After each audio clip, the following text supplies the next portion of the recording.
रिठाला विधानसभा से विधायक महेंद्र गोयल ने कल दिल्ली विधानसभा सत्र के विशेष सत्र के दौरान एक सिक्योरिटी एजेंसी पर भ्रष्टाचार का आरोप लगाते हुए रिश्वत देने की कोशिश की थी, इसका आरोप लगाया और उन्होंने रिश्वत के रूप में जो टोकन मनी उन्हें दी गई थी उसको लहराया।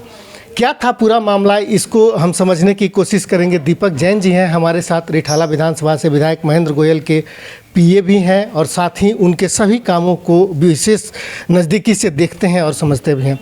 क्या था पूरा मामला दीपक जी पूरे इस प्रकरण के पीछे?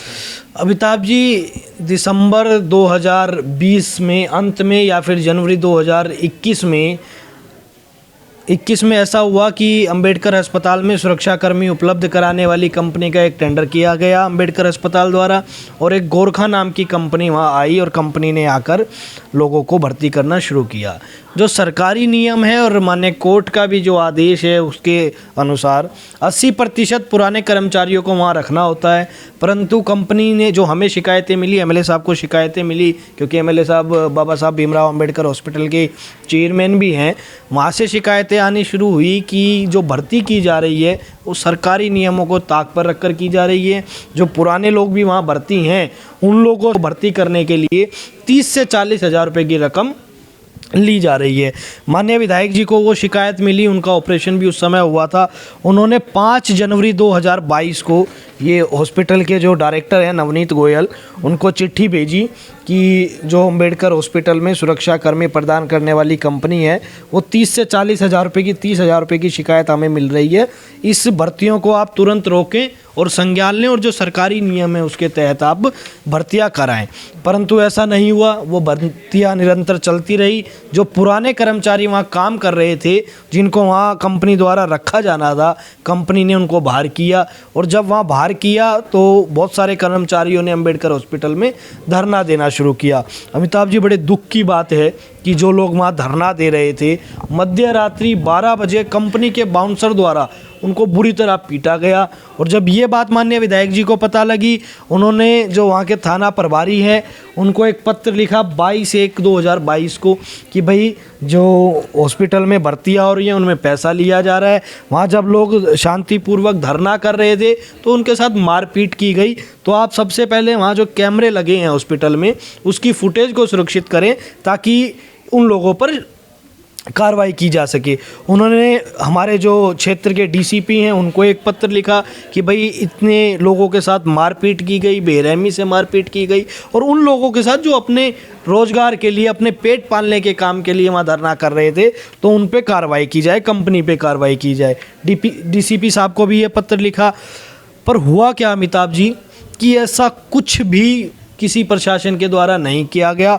उल्टा विधायक जी को जो ये शिकायतें विधायक जी कर रहे थे उस कंपनी तक ये जानकारी पहुंचा दी गई कि विधायक जी आपकी शिकायत बार बार कर रहे हैं। विधायक जी ने फिर पुनः एमएस को लिखा कि भाई आप ये देखिए, व्हाट्सअप एमएस को किया कि भाई एमएस साहब आपको लेटर भी लिखा है, आपको बताया भी है, वर्बली फ़ोन पे भी बात हुई है, इन भर्तियों में जो ये धांधली हो रही है ये क्यों हो रही है।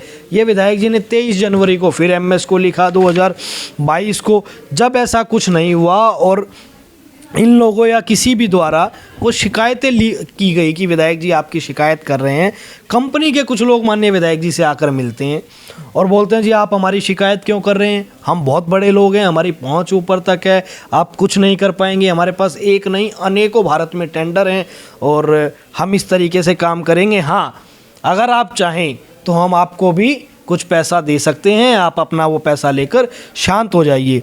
अमिताभ जी, इस बीच होता क्या है, जब विधायक जी ने उन कंपनी के लोगों को मना किया वो उठकर वहाँ से चले गए। अगले दिन विधायक जी सेक्टर 16 रोहिणी के अंदर निरीक्षण पर होते हैं और विधायक जी की गाड़ी उनके घर थी। जब विधायक जी का निरीक्षण ख़त्म हुआ, विधायक जी ने, बल्कि मैंने ही ड्राइवर को फ़ोन किया कि आप गाड़ी लेकर सेक्टर 16 आ जाइए, विधायक जी का निरीक्षण कार्यक्रम ख़त्म हो गया। अमिताभ जी, विधायक जी की गाड़ी पे 4 लोग, उनको नहीं मालूम अंदर विधायक जी हैं या नहीं हैं, 4 लोग हमला करते हैं, गाड़ी का कांच तोड़ देते हैं, उसका शीशा तोड़ देते हैं। और उसकी एफआईआर भी हमने, उस समय एफआईआर नंबर है अपना प्रशांत विहार थाने का 0149/2022, इस एफआईआर नंबर के तहत हमने एफआईआर भी की। उसके बाद हमने डीसीपी साहब को एक पत्र लिखा कि डीसीपी साहब इस तरीके से एमएलए साहब की गाड़ी पर हमला हुआ। अज्ञात लोगों ने उनकी गाड़ी तोड़ी, कुछ लोग उनका पीछा कर रहे, सेटिंग कर लेना, सेटिंग कर कर जो वो नोट लेकर आए वो नोटों के नंबर नोट कर कर हमें दे देना, और उन नोटों पर उनकी उंगलियों के जो निशान होंगे वो भी हम ले लेंगे।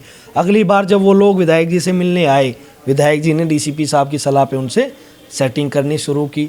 सेटिंग हो गई, सेटिंग 15 लाख रुपए में वो सेटिंग कंपनी ने विधायक जी से की, और टोकन मनी के रूप में वो 3 लाख रुपए विधायक जी को, 2 लाख रुपए और 1 लाख रुपए विधायक जी को वो देकर गए। जो पैसे वो देकर गए, जैसे ही वो पैसे देकर गए, विधायक जी ने डीसीपी को तुरंत बाद ये पत्र लिखा 14 फरवरी 2022 में, और डीसीपी साहब को बोला आप अगर इस पत्र में दिखा पाएँ कि ये जो ले रहे हैं 80%, चूँकि कंपनी के भ्रष्टाचार को मुखरता से उठा रहा था, कंपनी के लोगों ने मुझे भी रिश्वत देने की कोशिश की, मैंने इनका भांडा फोड़ने के लिए मन बनाते हुए कंपनी से 15 लाख रुपए में सेटिंग की, जिसके तहत कंपनी के प्रतिनिधि मुझे 3 लाख रुपए देकर गए, और इन नोटों के बंडल मैंने सुरक्षित रख लिए, जिसे आप जांच में सहयोगी बनाएं। ये पत्र डीसीपी साहब को दिया, और वो जो नोटों के बंडल थे वो डीसीपी साहब को जब्त करने के लिए दिए। जैसे ही ये पत्र और वो नोट लेकर गए, डीसीपी साहब बोले कि ये तो एसीबी का मामला हो गया, क्योंकि ये सरकारी कर्मचारी नहीं है, प्राइवेट कर्मचारी हैं, हम उन पर कार्रवाई नहीं कर सकते। एमएलए साहब ने कहा तो आप डीसीपी को एसीबी को भेज दीजिए। उन्होंने कहा हाँ, ये काम मैं आपका करूँगा कि मैं एसीबी को लिख दूँगा। उसके बाद फिर जब हमारी डीसीपी साहब से बात हुई, उन्होंने कहा जी हमने ये एसीबी को मामला भेज दिया है। हमने अगला पत्र उन्हें 4 जुलाई 2022 को लिखा कि आपने जो लेटर डीसीपी को प्रेषित किया है, उस लेटर की कॉपी आप हमें उपलब्ध करा दीजिए, ताकि हम एसीबी में जाकर बात कर सके। चूँकि जब भी अमिताभ जी हम एसीबी में जाते थे, वो कहते थे हमें डीसीपी का लेटर नहीं मिला, तो अब हमें एक प्रमाण चाहिए था जो डीसीपी ने भेजा वहाँ पे लेटर। ये पत्र लिखने के बाद भी वहाँ से जब डीसीपी कार्यालय से कोई रिस्पॉन्स नहीं आया, तो एक आरटीआई मैंने लगाई। ये आप देखेंगे मेरे नाम की आरटीआई है, उपायुक्त कार्यालय में लगाई कि आपको रोहिणी जिला उपायुक्त कार्यालय को 14 फरवरी को कार्यालय डायरी संख्या 781 के तहत क्या शिकायत प्राप्त हुई, उसका पूर्ण विवरण दे और आपने उस शिकायत का क्या किया। ये जब मेरी आरटीआई लगी वहाँ 5 जुलाई को, उसके बाद डीसीपी कार्यालय का आरटीआई का रिप्लाई आया, और आरटीआई के रिप्लाई में अमिताभ जी डीसीपी साहब ने लिख के भेजा कि जो शिकायत एमएलए साहब की गई थी, उस शिकायत को हमने एसीबी में भेज दिया है। और ये सारे डीसीपी के ऑफिस के रिप्लाई आए, और उस रिप्लाई में ये डीसीपी साहब ने एसीबी को ये लेटर मार्क किया है, ये एंटी करप्शन ब्रांच को उन्होंने ये 6 बार गए अमिताभ जी। सबसे पहले 24 फरवरी 2022 को शाम 4 बजे गए, 25 फरवरी को गए शाम 5:15 पे, फिर 3 तारीख को गए 5 बजे, फिर 24 मार्च को गए 4:30 बजे, फिर 4 जुलाई को गए 3 बजे के करीब, और फिर 17 तारीख को गए 12:25 पे। एसीबी ने हर बार कहा कि ठीक है हम कार्रवाई करते हैं, हम कुछ करते हैं। फिर एसीबी ने लास्ट में कहा कि ये मामला हमारा नहीं बनता जी, हमने ये स्वास्थ्य विभाग को भेज दिया है। हम स्वास्थ्य विभाग में गए अमिताभ जी, ये स्वास्थ्य विभाग का लेटर है। स्वास्थ्य विभाग ने बोला जी हमने ये जो है परिवार कल्याण विभाग में भेज दिया। फिर विधायक जी परिवार कल्याण विभाग में गए। उसके बाद उन्होंने कहा जी ये लेटर हमने ना जो विजिलेंस डिपार्टमेंट है स्वास्थ्य विभाग का, हमने विजिलेंस डिपार्टमेंट में भेज दिया। अमिताभ जी ये लेटर लेकर विधायक जी विजिलेंस विभाग में गए कि आपके पास आया। विजिलेंस विभाग ने कहा जी ये तो हमने वापसी अम्बेडकर हॉस्पिटल में भेज दिया, अम्बेडकर का मामला है। और वो जो गोला चला अम्बेडकर से था वो पुनः अम्बेडकर पर आकर रुक गया। जब विधायक जी ने देखा कि ये लोग मुझे एक से दूसरे कार्यालय घुमा रहे हैं और फरवरी का काम होते होते जुलाई पर मैं आ गया हूँ, तो विधायक जी दिल्ली के मुख्य सचिव से मिले। उन्होंने मुख्य सचिव महोदय को ये सारी बातें बताई। उसके बाद मुख्य सचिव महोदय ने आश्वासन दिया कि ठीक है मैं इसमें कुछ करता हूँ। जब 2 महीने मुख्य सचिव महोदय के पास भी बीत गए तो माननीय विधायक जी ने माननीय उपराज्यपाल महोदय से समय मांगा। 1 महीने बाद माननीय उपराज्यपाल महोदय से समय मिला। उपराज्यपाल महोदय को विधायक जी ने पूरा घटनाक्रम बताया, और उन्होंने बताया कि ये जो ठेकेदार इन लोगों से भर्ती के पैसे लेता है ना, इसका असली जो यूँ कहें दुष्प्रभाव पड़ता है वो जनता पर पड़ता है। क्योंकि एक ठेकेदार ने भर्ती के लिए किसी सुरक्षाकर्मी से, किसी गार्ड से 50,000 रुपये लिए भर्ती के नाम के। अब वो जो गार्ड जब अपनी नौकरी करेगा ना, तो वो लाइनों में से मरीजों को दिखाने के लिए, जल्दी दिखाने के लिए, दवाई के लिए 10-10, 20-20, 50-50 रुपये उगाही करता है। तो इसका सीधा आम गरीब आदमी पर फ़र्क पड़ता है। ये बात विधायक जी ने एलजी साहब को बताई। एलजी साहब ने आश्वासन दिया कि मैं एसीबी के माध्यम से कार्रवाई कराऊंगा। शायद उन्होंने कोई पत्र भी एसीबी को वो बोल रहे थे कि मैं लिखूंगा, पर अमिताभ जी लास्ट में इस पूरे मामले में हुआ कुछ भी नहीं। अब माननीय विधायक एक उनके मित्र हैं जो विजिलेंस विभाग से हैं, उनका नाम तो मैं नहीं बता पाऊंगा। जब विधायक जी ने उनसे सलाह की, उन्होंने बताया कि महेंद्र जी, अगर 1 साल इस पूरे घटनाक्रम को बीत गया ना, तो जितनी जगह, क्योंकि विधायक जी से जब जब वो मिले कंपनी के लोग, उनकी मोबाइल लोकेशन विधायक जी की मोबाइल लोकेशन से मैच करेगी। उन नोटों पे उनकी उंगलियों के निशान हैं, उन नोटों के नंबर की ट्रांजैक्शन उन्होंने की है। और विधायक जी के जितने फ़ोन से उन लोगों को फ़ोन हुए हैं, विधायक जी जहाँ जहाँ गए हैं वहाँ की सीसीटीवी फुटेज, अंबेडकर हॉस्पिटल के अंदर की सीसीटीवी फुटेज, थाने के अंदर की सीसीटीवी, डीसीपी ऑफिस की सीसीटीवी फुटेज। अगर अमिताभ जी 1 साल बीत जाएगा इस घटना को, तो ये सारी सीसीटीवी फुटेज, सारी मोबाइल लोकेशन स्वयंतः ही ख़त्म हो जाएंगी। जब ये विधायक जी को उनके मित्र ने बताया, विधायक जी ने कहा कि इतना बड़ा करप्शन तो मैं ऐसे नहीं जाने दूंगा। तब जब वो कंपनी के लोग उनकी जान से बार बार खेलने का प्रयास कर रहे थे। कल विधानसभा का महत्वपूर्ण सत्र था और एक विधायक के पास या एक सांसद के पास या एक किसी भी प्रतिनिधि के पास, चुने हुए प्रतिनिधि के पास, जो उसकी विधानसभा, जो उसका संसद है, वही एक मंदिर है। और लास्ट सहारा, विधायक जी ने जो स्पीकर साहब को लेटर भी लिखा, उस 3 पन्नों के लेटर में विधायक जी ने पूरा घटनाक्रम बताया और उसमें उन्होंने बोला भी, माननीय अध्यक्ष जी, मेरे द्वारा दिल्ली विधानसभा के सदन में यह मामला आपने पढ़ते हैं कि जब मैं 11 महीने इस भ्रष्टाचार को उजागर करने के लिए सरकारी कार्यालय में एक कार्यालय से दूसरे कार्यालय भटकते और अपने जान जोखिम में डालने के बाद भी कोई कार्रवाई नहीं हुई, तो मेरे पास विधानसभा के अलावा कोई रास्ता नहीं बचा कि मैं इस भ्रष्टाचार को उजागर कर सकूं। तो माननीय विधायक जी को मैं तो सैल्यूट करता हूं कि उन्होंने इतना साहसी कदम उठाया और उन्होंने कल विधानसभा में बोला कि इस कदर इन भर्तियों में जो ये प्राइवेट कंपनियां हैं, ये गड़बड़ी कर रही हैं, भ्रष्टाचार कर रही हैं। और कल पूरे देश ने देखा और पूरे देश ने उनको सैल्यूट किया कि किस तरह एक सच्चा ईमानदार व्यक्ति ने अपनी जनता के लिए, अपनी दिल्ली के लिए, अपने अस्पताल के लिए लड़ाई लड़ी और विधानसभा में भी वो मुद्दा उठाने से नहीं चुके। अब एक सवाल ये भी बनता है कि इन कंपनियों को जो टेंडर दिए जाते हैं, वो टेंडर की प्रक्रिया क्या है, ताकि हमारे दर्शक यह समझ सकें कि वास्तव में यदि एक सत्ता पक्ष के विधायक खुद इस मामले को इतने बड़े स्तर पे उठा रहे हैं, बावजूद इसके उस पर कोई कार्रवाई नहीं हो रही है, इसकी प्रक्रिया क्या है? उस टेंडर को जो दिए जाते हैं वो कहाँ से शुरू होते हैं और कौन करता है? देखिए, दिल्ली के अंदर किसी भी तरीके का टेंडर CPWD की गाइडलाइन के अकॉर्डिंग जाता है। मैन पावर एजेंसी का जो टेंडर है उसमें काफ़ी सारी गाइडलाइन लगाता है। हॉस्पिटल करता है, दिल्ली सरकार का हॉस्पिटल करता है, जिसमें पहली गाइडलाइन तो ये है कि 80% पुराने कर्मचारी रखने हैं और कंपनी के अपनी कुछ वैल्यूज हैं। जो रजिस्टर्ड कंपनी है CPWD में, वो टेंडर बिड कर सकती हैं। ऑनलाइन टेंडर है, जो भी कंपनी जिस भी रेट में टेंडर डालती है उसके माध्यम से उसे टेंडर मिलता है। फाइनेंशियल बिड, टेक्निकल बिड, उनके पेपर, काफ़ी सारी चीज़ें चेक होती हैं। कई पैरामीटर के बाद ये टेंडर अलॉट होता है। जिस भी कंपनी को अलॉट होता है, ये जिम्मेदारी उस कंपनी की है, वो इन सारे नियमों को माने। अगर वो नियम नहीं मानता तो अस्पताल प्रशासन या यूँ कहें स्वास्थ्य विभाग के जो अधिकारी हैं वो इस टेंडर को निरस्त कर सकते हैं। परंतु अमिताभ जी, दिक्कत क्या है? दिक्कत ये है कि दिल्ली की पृष्ठभूमि में बहुत सारे लोग, अफसर इस चीज़ को मानकर बैठ चुके हैं कि हमारा सुप्रीमो LG है या सरकार और LG की आपस में तनी हुई है।